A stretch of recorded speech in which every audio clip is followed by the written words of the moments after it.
2016 সালে মুক্তি পাওয়া জাপানিজ রোমান্টিক জনরার movie your lie in April. এই মুভিটি একটি জনপ্রিয় অ্যানিমে সিরিজের গল্পের উপর ভিত্তি করে নির্মাণ করা হয়েছে। একটু সময় নিয়ে ভিডিওটি শেষ পর্যন্ত দেখুন। কথা দিচ্ছি, এই গল্পটি আপনার হৃদয়ে দাগ কেটে যাবে। গল্পটি শুরু হয় এপ্রিল মাসের বসন্তের এক দিনে। কোসেই, সুবাকি এবং ওয়াটারি নামের 3 বন্ধু স্কুল থেকে বাসায় ফিরছিল। তখন সুবাকি কোসেইকে বলে তাদের বন্ধু ওয়াটারি কাওরি নামের এক মেয়েকে খুব পছন্দ করে এবং সেই মেয়েটিও ওয়াটারিকে পছন্দ করে। তাই আগামীকাল তারা 3 বন্ধু মিলে কাওরির সাথে দেখা করতে পার্কে যাবে। পরদিন কোসেই সবার আগে পার্কে চলে আসে। সে একটি মেয়েকে দেখে যে বাচ্চাদের সাথে মিলে মিউজিক প্লে করছিল। তাদের মিউজিক কোসাইয়ের কাছে খুব ভালো লাগায় সে তাদের ভিডিও করা শুরু করে, কিন্তু মেয়েটি ভুল বুঝে কোসাইয়ের উপর খুব রেগে যায়। তখন সুবাকি এবং ওয়াটারি সেখানে চলে আসে। তখন কোসাই জানতে পারে এই মেয়েটি হচ্ছে কাওরি, যাকে ওয়াটারি পছন্দ করত। তারপর কাওরি এবং ওয়াটারি একে অপরের সাথে দেখা করে। এর কিছুক্ষণ পর তারা সবাই কাওরির সাথে তার মিউজিক কম্পিটিশন দেখতে আসে। হলে ঢোকার সময় কোসাইয়ের পুরনো কিছু স্মৃতি মনে পড়ে যায়। ছোটবেলায় সে অনেক ভালো পিয়ানো বাজাতো এবং বিভিন্ন কম্পিটিশনে চ্যাম্পিয়ন হতো। এমনকি তার সমবয়সী বাচ্চাদের কাছে সে একজন আইডল হয়ে উঠেছিল। এই সম্পূর্ণ ক্রেডিট হচ্ছে তার মায়ের,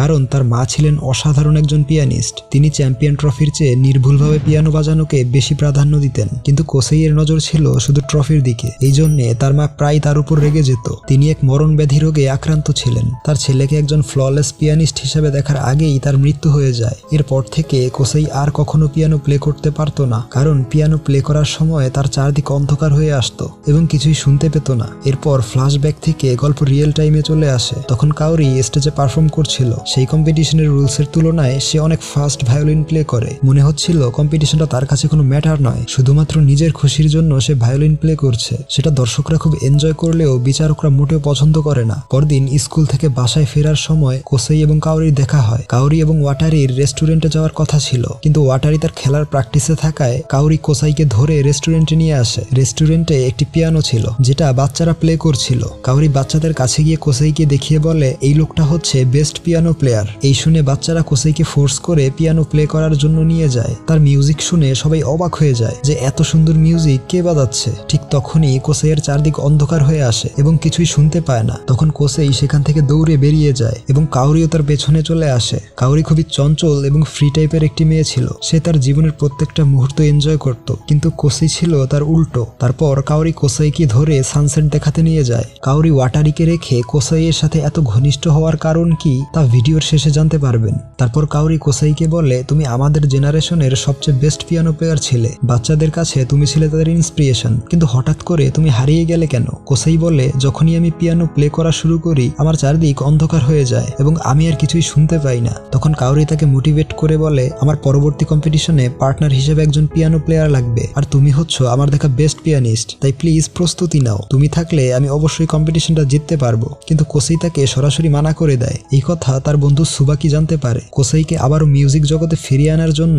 সুবাকি কাওরির সাথে একজোট হয়ে যায়। তারা কোসাইয়ের ব্যাগে, লকারে এবং বইয়ের মধ্যে পিয়ানোর নোট রেখে দেয়, যাতে কোসাই না চাওয়া সত্ত্বেও পিয়ানোর প্রতি ইন্টারেস্টেড হয়ে পড়বে এবং আবারও কম্পিটিশনে ফিরে আসবে। কিন্তু এসবে বিরক্ত হয়ে কোসাই তাদের উপর রেগে যায়। তখন কাওরি বলে নেক্সট কম্পিটিশনে আমি বেস্ট পারফরমেন্স দিতে চাই, তার জন্য আমার বেস্ট পিয়ানো প্লেয়ারকেই লাগবে। এই বলে কাওরি কোসাইকে তার পার্টনার হওয়ার জন্য প্রচুর রিকোয়েস্ট করে এবং এক পর্যায়ে সে কান্না করে দেয়। তখন ইচ্ছার বিরুদ্ধে হলেও কোসাই রাজি হয়ে যায়, কিন্তু সে জেতার কোনো গ্যারান্টি নেয় না। তারপর সুবাকি কোসাইকে নিয়ে এবং ওয়াটারি কাওরিকে নিয়ে কম্পিটিশনের দিকে রওনা হয়, কিন্তু কোসাই খুব নার্ভাস ছিল। কাওরি তাকে আবারও মোটিভেট করে, এতে কোসাই তার উপর প্রচন্ড ইমপ্রেস হয়ে যায়। এরপর কম্পিটিশনের ঠিক আগ মুহূর্তে কোসাই বলে তারা চ্যাম্পিয়ন হতে পারবে না, কারণ কোসাই তো কোনো প্র্যাকটিস করেনি এবং যেই মিউজিকের সাথে পিয়ানো বাজাবে তার রিসাইটেল বা নোট সে মুখস্থ করেনি। তখন কাওরি বলে লাগবে না কোনো রিসাইটেল, যেটায় রিদম থাকবে সেটাই মিউজিক। মিউজিক হৃদয় দিয়ে প্লে করতে হয়, কোনো বই দেখে মুখস্থ করে নয়। তারপর তাদের পারফরমেন্স শুরু হয়। তারা খুব ভালোভাবে পারফর্ম করছিল, কিন্তু হঠাৎ কোসাই তার মায়ের রিফ্লেকশন দেখে। তাকে দেখে এই কোসাইয়ের পুরনো সেই সিমটম দেখা দেয়। তার চারদিক অন্ধকার হয়ে আসে এবং তার হাত পা থেমে যায়। তাই কাওরিও থামতে বাধ্য হয়। তারা সেইখানেই হেরে গিয়েছিল। কাওরি তাকে আবার শুরু করতে বলে। সে বলে জানি আমরা হেরে গিয়েছি, কিন্তু আমরা আমাদের পারফরমেন্স অবশ্যই সম্পূর্ণ করব।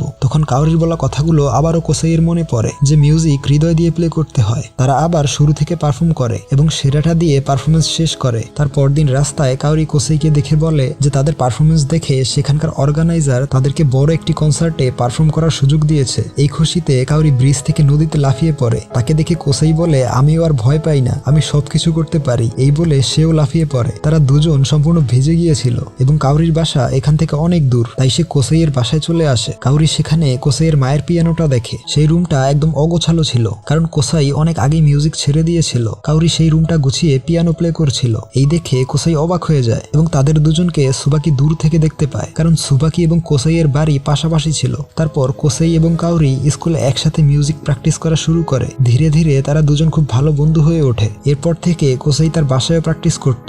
একদিন তার পুরনো কিছু স্মৃতি মনে পড়ে খুব মন খারাপ হয়। এখান থেকে আমরা জানতে পারি পিয়ানো প্লে করার সময় কেন তার চারদিক অন্ধকার হয়ে আসতো। তখন ফ্ল্যাশব্যাকে দেখানো হয় কোসাই তখন অনেক ছোট ছিল। একদিন সে কম্পিটিশন জিতে অনেক খুশি হয়ে তার মায়ের কাছে আসে, কিন্তু তার মা খুশি না হয়ে উল্টো রেগে যায়, কারণ ট্রফি জিতলেও সে বেশ কিছু নোট ভুল প্লে করেছিল। তার মা আসলে ট্রফি চাইতো না, সে চায় কোসাই একজন নিখুঁত পিয়ানিস্ট হবে। এই শুনে কোসাই রেগে গিয়ে বলে, এত কষ্ট করে ট্রফি জিতেও মার খেতে হয়েছে, তোমার মতো কাউকে আমার দরকার নেই, তুমি মারা গেলেও আমার কিছু যায় আসে না। এবং দুর্ভাগ্যবশত ওই দিনই তার মায়ের মৃত্যু হয়ে যায়। এতে কোসাই প্রচন্ড ভেঙে পড়ে। সে মনে করে তার জন্যই তার মায়ের মৃত্যু হয়েছে। এরপর থেকে আর কখনো সে পিয়ানো প্লে করে না। এরপর গল্প রিয়েল টাইমে চলে আসে। তাদের কনসার্টের দিন কোসাই ঠিক সময় পৌঁছালেও কাউরি আসতে লেট করছিল, তাই আর কোনো উপায় না থাকায় কোসাই একাই পারফর্ম করতে যায়। প্রথমে কিছুটা প্রবলেম হলেও ধীরে ধীরে নিজেকে কন্ট্রোল করে নিয়ে অসাধারণ একটি পারফরমেন্স দেয়। সে তার মায়ের পছন্দের লাভ সরো নামের একটি ডিফিকাল্ট মিউজিক প্লে করে। কোসাইকে সেই ছোটবেলার মতো পারফর্ম করতে দেখে তার বন্ধুরা ইমোশনাল হয়ে পড়ে। পারফরমেন্স শেষে কোসাই জানতে পারে যে কাউরিকে অসুস্থতার কারণে হসপিটালে ভর্তি করা হয়েছে, এই জন্যই সে আসতে পারেনি। এই শুনে তারা তখন কাউরির সাথে দেখা করতে যায়। সেখানে ওয়াটারি কাউরিকে বলে কোসাই আজ অসাধারণভাবে পিয়ানো প্লে করে সবাইকে অবাক করে দিয়েছে। ওয়াটারি এবং কাউরি খুব ক্লোজ হয়ে কথা বলছিল।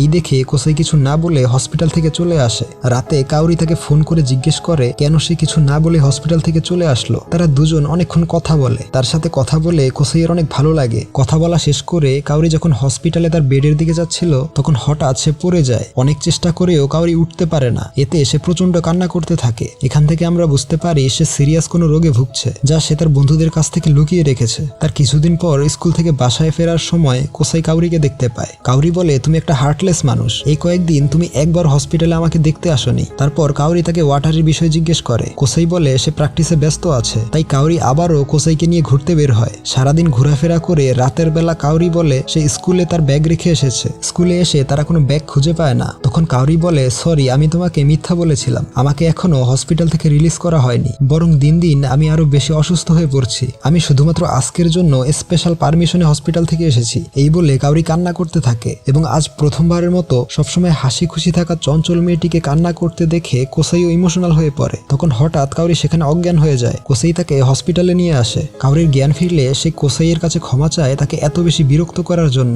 কাউরি বলে, আমি তোমার মনের বিরুদ্ধে সেই সব কাজ করিয়েছি যা তুমি কখনোই করতে চাওনি। জানি আমি অনেক সেলফিশ, আসলে আমাদের কখনো বন্ধুত্ব করাই উচিত হয়নি। তার এসব কথা বুঝতে না পেরে কিছু না বলেই কোসাই চলে যায়। পরদিন স্কুলের ছাদে বসে কোসাই কান্না করছিল। তখন ওয়াটারি এসে বলে, আমি জানি তুমি কাউরিকে অনেক বেশি পছন্দ করো, যদিও সবাই জানে যে কাউরি আমাকে পছন্দ করে, কিন্তু আমি বুঝতে পারি সে আসলে তোমাকেই চায়। সে হয়তো নিজের অজান্তেই তোমাকে ভালোবেসে ফেলেছে, তাই তোমার উচিত তাকে গিয়ে সবকিছু খুলে বলা। তারপর স্কুল শেষে কোসাই সাহস করে তার মনের কথা বলার জন্য হসপিটালের দিকে যাচ্ছিল, কিন্তু হসপিটালের সামনে এসেই তার সাহস খতম হয়ে যায়। সে যখন বাড়ির দিকে ফিরে আসছিল তখন তার বন্ধু সুবাকির সাথে তার দেখা হয়। সুবাকি তাকে বলে, তুমি কাউরিকে পছন্দ করো, কিন্তু সে তো ওয়াটারির সাথে রিলেশনে আছে, এখন তোমার একমাত্র অপশন হচ্ছে শুধু আমি। আর তুমি যদি এতই কাউরিকে পছন্দ করে থাকো তাহলে তাকে গিয়ে সব বলছো না কেন? আসলে তুমি কারো ফিলিংসই বুঝতে পারো না। পরদিন ভয়কে জয় করে কোসাই কাউরির সাথে দেখা করতে হসপিটালে যায়। কাউরি তাকে ছাদে নিয়ে যেতে বলে। সেখানে কোসাই বলে, আমি একটি কম্পিটিশনে অংশগ্রহণ করব, তাই পার্টনার হিসাবে আমি তোমাকে চাই। আমি আরো একবার তোমার সাথে পারফর্ম করতে চাই। আমি জানি তুমি ওয়াটারিকে পছন্দ করো, তোমার কাছে আগেই ক্ষমা চাইছি, কারণ জানি না কেন আমি তোমাকে অনেক বেশি পছন্দ করতে শুরু করেছি। তখন হঠাৎ সেখানে তুষারপাত শুরু হয়। তারা কাউরির রুমে যাওয়ার জন্য উঠে, কিন্তু কাউরি দাঁড়াতে পারছিল না। কোসাই তাকে সাহায্য করতে এগিয়ে আসে। তখন কাউরি শক্ত করে কোসাইকে জড়িয়ে ধরে বলে, আমি হেরে যাচ্ছি কোসাই, আমি মরতে চাই না। পরের সিনে দেখা যায় কাউরি এবং তার বাবা মা ডক্টরের সাথে কথা বলছিল। কাউরি সম্পূর্ণ সুস্থ হতে চাইলে তাকে সার্জারি করাতে হবে। কাউরি রাজি হয়ে যায়, কারণ সে আরেকবার তার বন্ধু তার ভালোবাসা কোসাইয়ের কোসাইয়ের সাথে পারফর্ম করতে চায়। তারপর কোসাইয়ের কম্পিটিশনের দিনে তার সাথে কাউরির পারফর্ম করার কথা ছিল, কিন্তু কাউরি আসে না। কিছুক্ষণ পর কোসাইয়ের পারফরমেন্স শুরু হয়। সে পিয়ানো প্লে করে আর মনে মনে বলে, শুধু তোমার জন্য আজ আমি এখানে আসতে পেরেছি, তোমার জন্যই আমি আবার হাসতে শিখেছি, বাঁচতে শিখেছি। তোমার সাথে বলা প্রত্যেকটা কথা, প্রত্যেকটা মুহূর্ত আমি কখনোই ভুলতে পারবো না। আজকের এই পারফরমেন্স তোমাকে উৎসর্গ করলাম কাউরি। আমি প্রমিস করছি এরপর থেকে কখনোই তোমাকে একা থাকতে দিব না, সবসময় তোমার সাথেই থাকবো। আর তখনই হঠাৎ সেখানে কাউরি চলে আসে তার ভায়োলিন নিয়ে। তারা দুজন মিলে অসাধারণ পারফর্ম করে। এরপর 1 বছর কেটে যায়। আবারও বসন্তের এপ্রিল মাস চলে আসে। কাউরির লেখা একটি চিঠি কোসাই পড়ছিল। তাতে লেখা ছিল, ডিয়ার কোসাই, তোমার কাছে চিঠি লিখতে খুব অদ্ভুত লাগছে, কারণ একটু আগেই তুমি আমার পাশে ছিলে। জানো, যখন আমি তোমাকে প্রথমবার দেখেছিলাম তখন আমার বয়স ছিল মাত্র 5 বছর। তুমি আমার আইডল ছিলে। তোমাকে পিয়ানো প্লে করতে দেখে আমি সেখানেই প্রতিজ্ঞা করি যে কোনো একদিন আমি অবশ্যই তোমার সাথে পারফর্ম করব। আর ওই দিনের পর থেকেই আমি ভায়োলিন শেখা শুরু করি। কিন্তু জানি না কেন তুমি হঠাৎ করেই পিয়ানো প্লে করা ছেড়ে দিলে। কয়েক বছর পর যখন আমি জানতে পারি আমরা দুজন একই স্কুলে পড়ি, তখন আমি সবসময় ভাবতাম কিভাবে তোমার সাথে কথা বলা যায়, কিন্তু কখনোই আমার সেই সাহস হয়ে ওঠেনি। আর সুবাকি, ওয়াটারি এবং তোমরা 3 জন এত ভালো বন্ধু ছিলে যে আমি শুধু ভাবতাম কিভাবে তোমাদের সাথে বন্ধুত্ব করা যায়। আমার ছোটবেলায় একটা সার্জারি হয়েছিল, তারপর থেকে আমি প্রায় অসুস্থ থাকতাম। একদিন জানতে পারি আমি আর বেশি দিন বাঁচবো না। এই শুনে আমার বাবা মা আমার চেয়ে বেশি ভেঙে পড়ে। তাদের দেখে আমি সিদ্ধান্ত নেই নিজেই নিজেকে খুশি রাখবো আর সবার সাথে খুশি থাকার অভিনয় করব। এরপর থেকেই আমি সেই সব কিছু করতে থাকি যা আমার কাছে ভালো লাগতো, যাতে মরে গেলেও আমার আর কোনো আফসোস না থাকে। আমার সবচেয়ে বড় মিথ্যা কি ছিল জানো? The lie in April. এপ্রিলের সেই বসন্তে আমি মিথ্যাটা বলেছিলাম যে আমি ওয়াটারিকে পছন্দ করি। আসলে আমি শুধু তোমাকেই ভালোবাসতাম, কারণ তোমার কাছে আসার আর কোনো রাস্তা আমি খুঁজে পাইনি। তাই প্লিজ সুবাকি এবং ওয়াটারিকে সরি বলে দিও। জানো, তোমার সাথে ঘুরতে, কথা বলতে আমার অনেক ভালো লাগতো, কিন্তু আমি যেমনটা ভেবেছিলাম তুমি মোটেও তেমনটা নও। তুমি ছিলে খুবই চুপচাপ একজন ডার্ক পারসন, কিন্তু এরপরেও তুমি আমার পুরোটা জুড়ে জায়গা করে নিয়েছো। আর আমিও হয়তো তোমার মনে জায়গা করতে পেরেছি, হোক সেটা একেবারে ছোট একটা জায়গা, কিন্তু তাতে কি। আমার সম্পূর্ণ বিশ্বাস আছে তুমি কখনোই আমাকে ভুলতে পারবে না। এবং সবশেষে আমার হৃদয় থেকে একটা কথা বলতে চাই, আই লাভ ইউ কোসাই, আই লাভ ইউ। সরি, আমি একটু সেলফিশ ছিলাম, কিন্তু হৃদয় থেকে আরেকটা কথা বলবো, thank you so much, your Kaori Miyazono. চিঠিটা পড়ে কোসাইয়ের সম্ভব হয়নি চোখের পানি ধরে রাখার। অর্থাৎ কাউরি মারা গিয়েছিল। সে ওই দিনই মারা গিয়েছিল যেদিন তার সার্জারি করা হয়েছিল, এবং সেই একই দিনে কোসাইয়ের কম্পিটিশন ছিল। তার পারফরমেন্সের মধ্যে হঠাৎ করে কাউরি চলে আসাটা ছিল কোসাইয়ের ইমাজিনেশন, এবং এমন একটা হার্ট ব্রেকিং এন্ডিং এর সাথে গল্পটা শেষ হয়ে যায়।